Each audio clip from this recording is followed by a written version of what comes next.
Bàសួស្តីទាំងអស់គ្នាថ្ងៃនេះខ្ញុំចង់និយាយរឿងមួយដែលវាឈឺចាប់ប៉ុន្តែវាជាការពិតដែលមិនអាចប្រកែកបាននោះគឺការធ្លាក់ចុះតម្លៃនៃសីលធម៌នៅក្នុងសង្គមជាតិដែលយើងរស់នៅរាល់ថ្ងៃ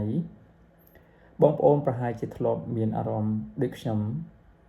ថាហេតុអ្វីបានជាមនុស្សសពថ្ងៃនេះមើលទៅកាន់តែសាហាវជាងមុនហើយមិនសូវឲ្យតម្លៃគ្នាដូចមុនហើយហាក់បីដូចជាកំពុងប្រណាំងគ្នាធ្លាក់ទៅក្នុងបាតនៃសេចក្តីថោកទាបបើបងប្អូនចង់ដឹងថាតើសិលធម៌របស់យើងរាល់ថ្ងៃធ្លាក់ចុះដល់កម្រិតណា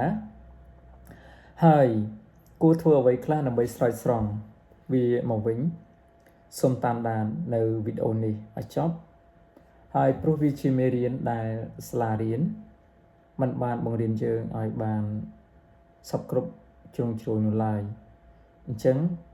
ថាតើសិលធម៌របស់យើងធ្លាក់ចុះដល់កម្រិតណាតើអ្វីទៅដែលហៅថាសិលធម៌ធ្លាក់ចុះដល់បានខ្ញុំសូមលើកយកនៅឧទាហរណ៍ចំនួន5ទី1គឺការប្រើប្រាស់នៅបណ្ដាញសង្គមជាអាវុធសពថ្ងៃយើងឃើញថាមនុស្សមួយចំនួនចាត់ទុកការជេរប្រមាថគ្នាការបរិហាកេរ្តិ៍អ្នកដទៃគឺជាមនុស្សដែលមានមោទនភាពតើការធ្វើដូច្នេះត្រឹមត្រូវដែរឬទេអ្នកទាំងនោះពួកគាត់តែងតែចង់បាន like បាន share បាន view ហើយពួកគេហ៊ានជន់ឈ្លីកិត្តិយសរបស់អ្នកដទៃដែលគ្មានញញើតហើយសិលធម៌នៃការនិយាយស្ដីគឺកាន់តែយ៉ាប់ទៅឧទាហរណ៍ទី2គឺការមើលងាយអ្នកក្រនិងលើកតម្កើងអ្នកមានយើងកំពុងរស់នៅក្នុងសម័យកាលដែលគេវាស់តម្លៃមនុស្សទៅលើសម្ភារៈនិយមដូចជាមានឡានទំនើបមានវីឡាល្អមានផ្ទះល្អខោអាវស្លៀកពាក់លយឆាយហឺហាអ្នកធ្វើការជួយសង្គមត្រូវបានគេមើលរំលងមិនសូវជាឲ្យតម្លៃប៉ុន្តែអ្នកដែលបង្ហាញភាពស៊ីវិល័យសម្ភារៈនិយមត្រូវបានគេចាត់ទុកថាជា idol ឧទាហរណ៍ទី3ការបាត់បង់នៅការដឹងគុណសពថ្ងៃកូនខ្លះហ៊ានប្រើអំពើហិង្សាទៅលើឪពុកម្ដាយជីដូនជីតាឬក៏សមាជិកគ្រួសារឬក៏អ្នកផ្សេងទៀតរីឯសិស្សខ្លះហ៊ានតតាំងជាមួយគ្រូដោយប្រើពាក្យអសុរវិចារពេលខ្លះក៏ប្រើអំពើហិង្សាទៅលើលោកគ្រូអ្នកគ្រូទៀតក៏មានតម្លៃនៃកតញ្ញូតាធម៌ដែលជាឫសគល់នៃសិលធម៌របស់ខ្មែរកំពុងតែរលាយបាត់បន្តិចម្ដងពីព្រោះអីសពថ្ងៃយើងឃើញថាសិលធម៌ពិតជាយ៉ាប់មែនទែនហើយឧទាហរណ៍ទី4សិលធម៌នៅលើដងផ្លូវទីសាធារណៈផ្សេងការបើកបរយើងឃើញថាមិនសូវចាស់មានអធ្យាស្រ័យគ្នាល្អទេជួនកាលមានការជេរប្រមាថគ្នាដែលមើលងាយអំពីអាយុជីវិតរបស់គ្នាទៀតផងមានការជេរផ្អើលអ្នកជិតខាងការចោលសម្រាមមិនចែកអៀនខ្មាស់ចោលពីវាពីកាលជួនកាលចោលឬក៏ទុកសម្រាមផ្សេងនៅមុខផ្ទះរបស់អ្នកដទៃឬក៏ចាក់សម្រាមចោលនៅទីដែលមិនសមគួរហើយទាំងនេះហើយគឺជារឿងតូចតាចតែវាបង្ហាញពីការខ្វះការអប់រំខាងផ្លូវចិត្តយ៉ាងធ្ងន់ធ្ងរទី5គឺការសប្បាយទៅសមអធ្យាស្រ័យឧទាហរណ៍ទី5គឺការសប្បាយទៅលើកំណត់ទុករបស់អ្នកដទៃពេលឃើញគេមានគ្រោះថ្នាក់គេមិនប្រញាប់ជួយភ្លាមទេគេតែងតែប្រញាប់លើកទូរស័ព្ទរបស់ពួកគេថត live ហើយដើម្បីបង្អួតថាគេគឺជាអ្នកដែលដឹងព័ត៌មានមុនគេមុនឯង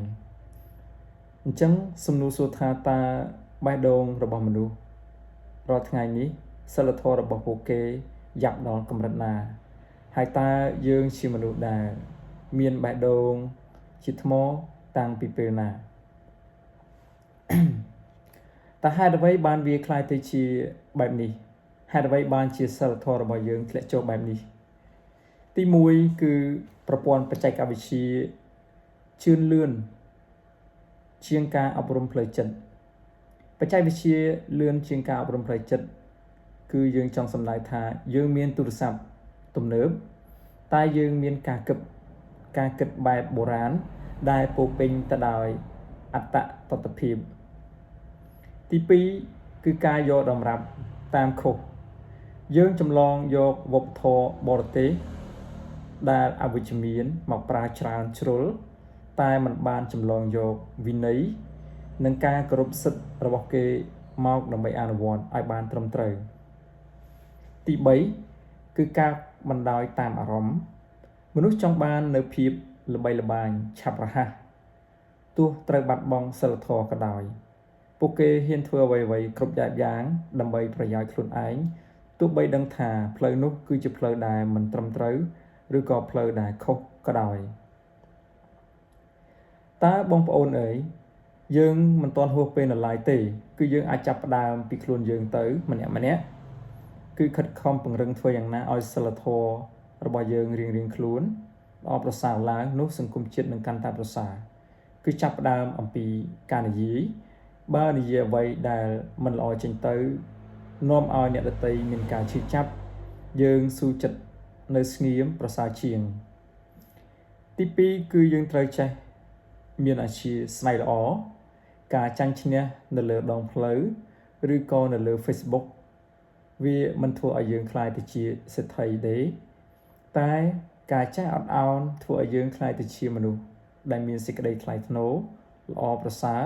ធ្វើឲ្យមានអ្នកផងគ្រប់ស្រឡាញ់ចូលចិត្តកាន់តែច្រើនឡើងទី3គឺការផ្ដល់តម្លៃទៅលើគុណធម៌គឺយើងត្រូវតែបង្រៀនកូនចៅឲ្យចេះនៅគ្រប់ចាស់ទុំចេះសំពះចេះពាក្យអរគុណនិងសូមទោសហើយពាក្យទាំងនេះគឺជាពាក្យដែលមានតម្លៃជាងមាសប្រាក់ដែលมันអាចកាត់ថ្លៃបានទៅទៀតទី4គឺត្រូវឈប់ផ្ដល់តម្លៃទៅលើមនុស្សដែលគ្មានសិលធម៌កុំឲ្យ view កុំឲ្យ like ដល់វីដេអូណាដែលមានលក្ខណៈជេរប្រមាថឬក៏បង្ហាត់មនុស្សឲ្យមានគំនិតអវិជ្ជមានពីព្រោះពួកគេមិនបាននាំឲ្យសង្គមមនុស្សរស់នៅកាន់តែប្រសើរទេប៉ុន្តែពួកគេបានជំរុញឲ្យមនុស្សកាន់តែប្រព្រឹត្តខុសហើយធ្វើឲ្យសិលធម៌កាន់តែធ្លាក់ចុះកាន់តែខ្លាំងទៅជាចុងក្រោយខ្ញុំចង់សួរថាតើយើងចង់ទុកឲ្យសង្គមបែបនេះទៅកូនចៅចំនួនក្រោយរបស់យើងឬយ៉ាងណាសង្គមដែលពោពេញទៅដោយការជេរប្រមាថ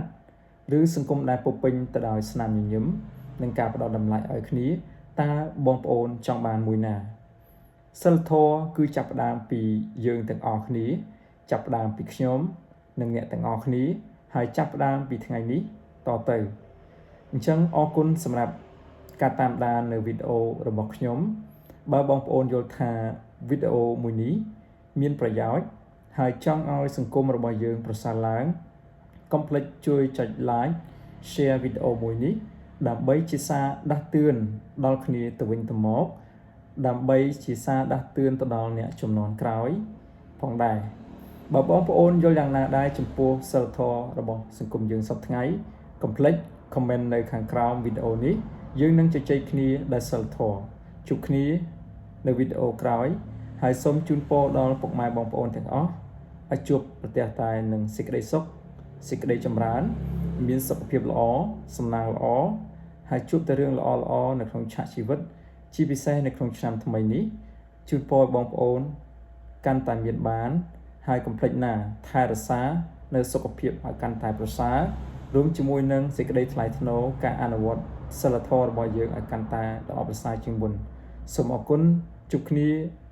នៅវីដេអូបន្តទៀត